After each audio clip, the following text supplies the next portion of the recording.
Hey everyone, my name's Jamie, and welcome to my new series, Road to the ICN Stage. But I'm a little stronger now. Hey everyone, my name's Jamie, and I'd like to welcome you to my new series, The Road to the ICN Stage. So, I have decided to do a new competition that has come to New Zealand, and that is the ICN. So that stands for I Compete Natural. So, I've always wanted to do a show like this. I've always done NABA, so the Amateur Bodybuilding Association. So this show really sparked my interest when I heard about it. I first heard about it through Australia, but now it is coming to New Zealand. So when I found out this is the first show they've ever done in New Zealand, I thought, man, what an opportunity to be a part of. Having done all NABA shows, I thought, man, what a great opportunity to jump into a new federation and try something new, and love that this is natural.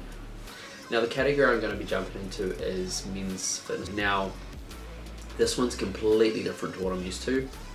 I'm used to getting up there, showing a front double bicep, lat spread, a rear double bicep, most muscular. This one is going to be more along the lines of the physique, posing with the hands on the hips and more of a stage presence. Now I was kind of tossing up between doing this and classic physique, but I don't think I'll be muscular enough for the classic physique, and in my mind I don't think my symmetry and my proportions are good enough for classic physique, especially like my calves, which can be my weaker area, and I'm also need to work on my traps a bit more.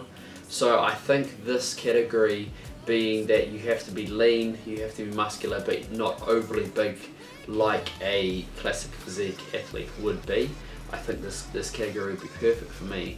So during this series I'll be taking you through 12 weeks of my cut and showing you what I eat, what I do, things that I do along the way to help with plateaus. So in total this will be 13 weeks that consists of a 12-week cut and a peak week at the end. Hope you enjoy the series. Sit back, relax, and enjoy the video. Alright, so first thing in the morning, gonna weigh myself, just been to the toilet, no water, nothing.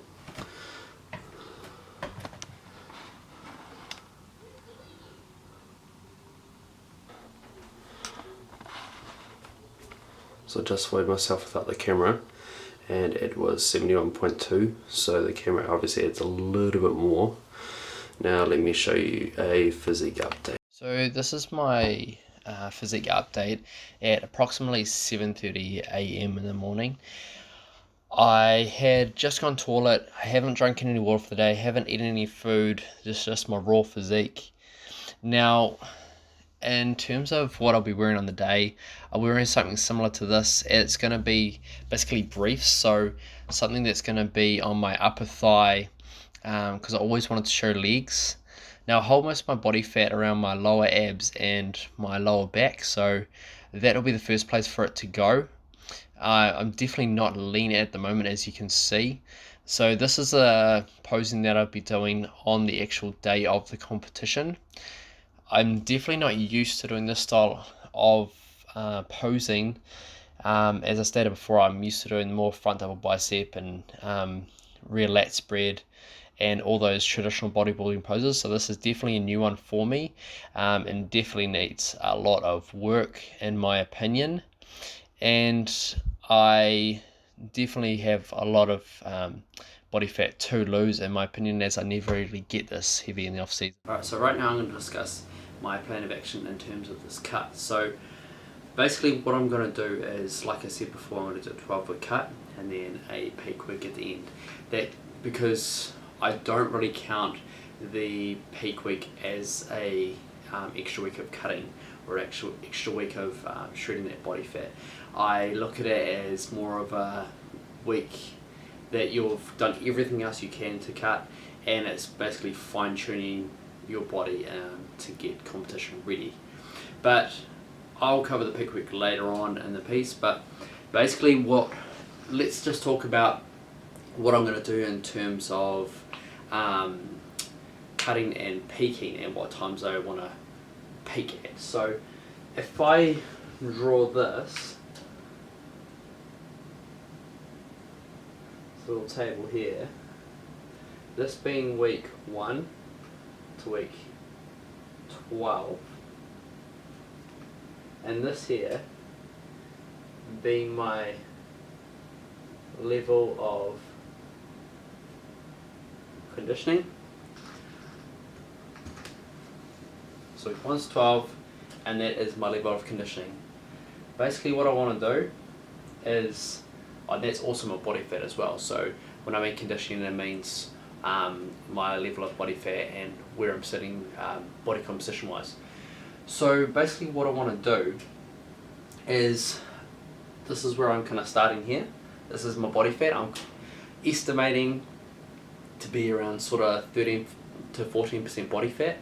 So what I want to do is, I want to start here, and I kind of want to peak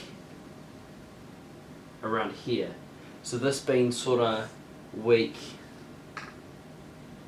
11, basically 10 to 11, around there. So I kind of want to gradually cut all the way down to here. So what a lot of people will do when they're cutting, one of the biggest mistakes they make is they kind of start here and they kind of peak around the week 6 mark, so they kind of peak too early.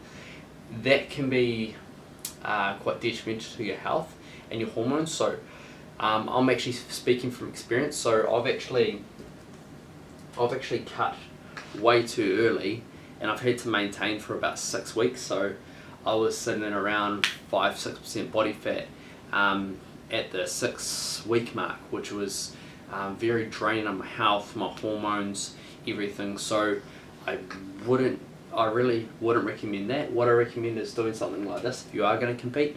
So you start up here and you kind of peak around this sort of 10 to 11 week mark.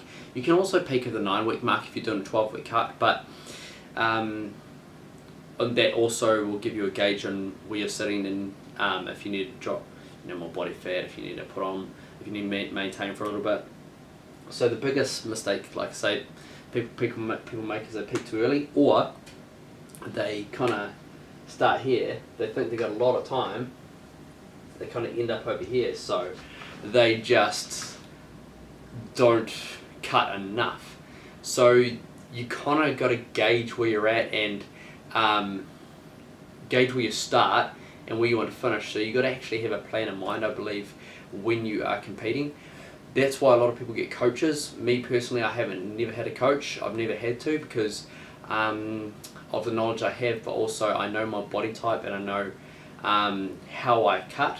Now, given that I'm a bit older and when I am cutting for the show, I tend to drop body fat a lot slower.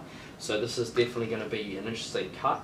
Alright, so in terms of training, this is another mistake a lot of people make, is they will change their training up.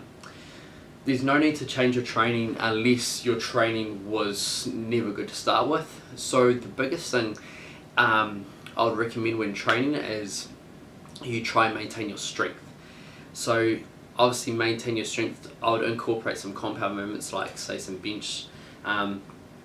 If you're in my category, something like that, deadlift isn't always a good option because it can thicken up your waist. It depends on your genetics.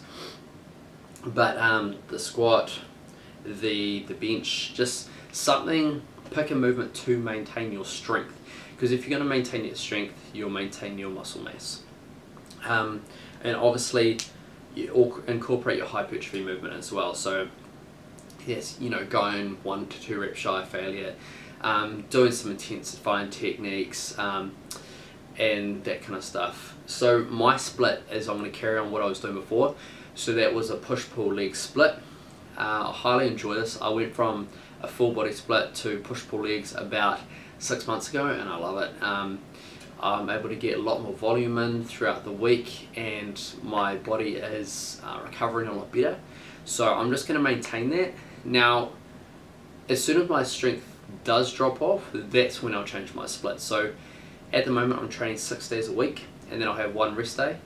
Once my strength does drop off and I do feel a lot more lethargic, I will add in I'll do the upper body and lower body rest and then I'll do upper body, lower body, and then 2 more days rest, and then get back into it. So I will only be training 4 days a week as opposed to 6. That I don't expect that to come in until sort of around, you know, the 7-8 week mark around here. I expect to stay relatively strong, especially with some of the supplements I'll be taking along my journey, which I'll fill you in later about. So yeah, again, no need to change up your split unless you don't have a good split to start with, but you should have had a good split, because if you're doing it properly and you're doing a proper bulk, then you should be doing a split that is going to put stimulus on the muscle and then make it in turn grow.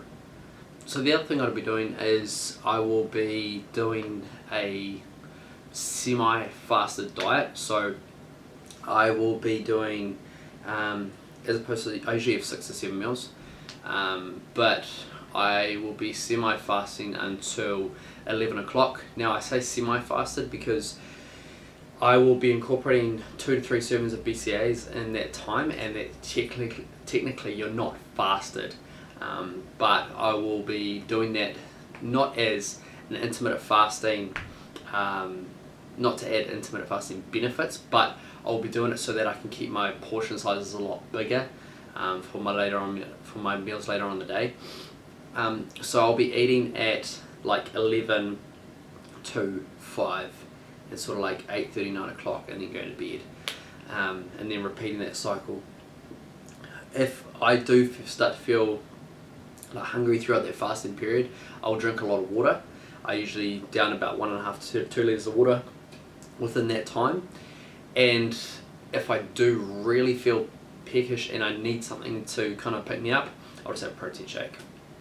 Because I generally, what I'll do is I'll get to the gym around 5:30 in the morning, and then I'll train to sort of like 6:30, 7 o'clock, because including in that training session I do like a good 15-minute warm-up, definitely through like the rotator cuffs, through the shoulder joints, trying to keep those healthy.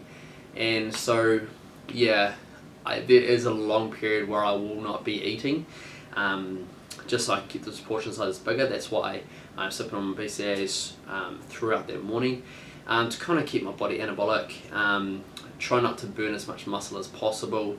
I will be burning some muscle throughout this cut, but you want to maintain onto as much muscle mass as possible. Now in terms of my weight, I'm going to be aiming for around 62 kgs. In previous competition, when I did NABA, I weighed in a light weight at 59 kgs. That was after dropping water, so I definitely do not want to get back to that again. I want to come in about 62, which would be primo. So, but we'll keep you updated on that. So that is my overview plan for my cut. I'll keep you updated as we go on, but I hope you enjoyed the video, and thank you for watching. Have a great day. Yeah.